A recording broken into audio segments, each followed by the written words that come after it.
अकाल सूखा कि इतने में ही सब जीव जंतु मनुष्य शरीरधारी बहुत मर जाते हैं।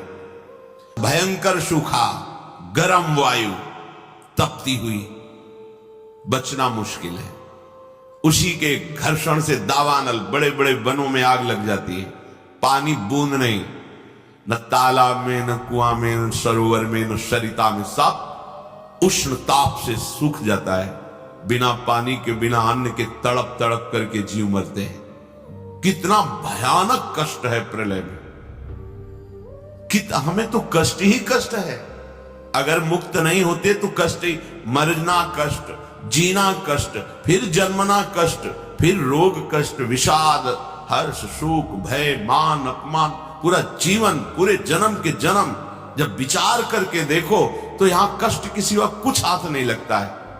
पूरा जीवन हो गया कमा के, मर गए, फिर कुछ नहीं, फिर नई पढ़ाई, नई योग्यता, नया धन, नया परिवार, फिर मर गए, फिर न, कब से चल रहा है। भगवत प्राप्ति अनिवार्य है।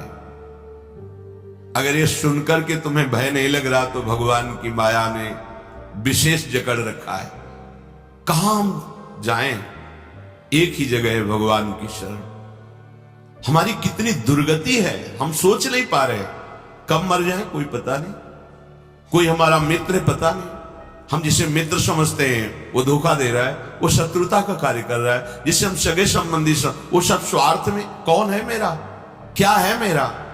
विचार करोगे तो अभी भयभीत हो जाओगे। और भयभीत होना मंगल है, क्योंकि जो शभीत आवा शरणाई, रखियो ताहि प्राण की नाई। यदि भयभीत होकर भगवान की शरण में चले जाओ तो भगवान जैसे अपने प्राण बहुत दुलारे होते हैं, ऐसे शरणागत का दुलार श्री भगवान करते हैं। एकमात्र हमारे बचने का उपाय भगवान के वचन से समझ लीजिए। वो कह रहे मामेव ए प्रपद्यन्ते माया में ताम तरन्ति। केवल मेरी शरण हो जाओगे तो मैं बचा लूंगा, नहीं तो इस भव समुद्र से बचना बहुत कठिन है। बड़ा दुखदाई है, अभी समझ में नहीं आ रहा, बड़ा दुखदाई है। कार में बैठे बैठे मुस्कुराते हुए पूरा परिवार जा रहा है, अंदर से पता नहीं क्या हुआ, कार में आग लग गई, सब भून गए पूरा परिवार। प्रतिपल भय, प्रतिपल दुख, प्रतिपल अशांति, मृत्यु हमारे सिर पर सवार रहेगी जब तक भगवान नहीं मिल जाते।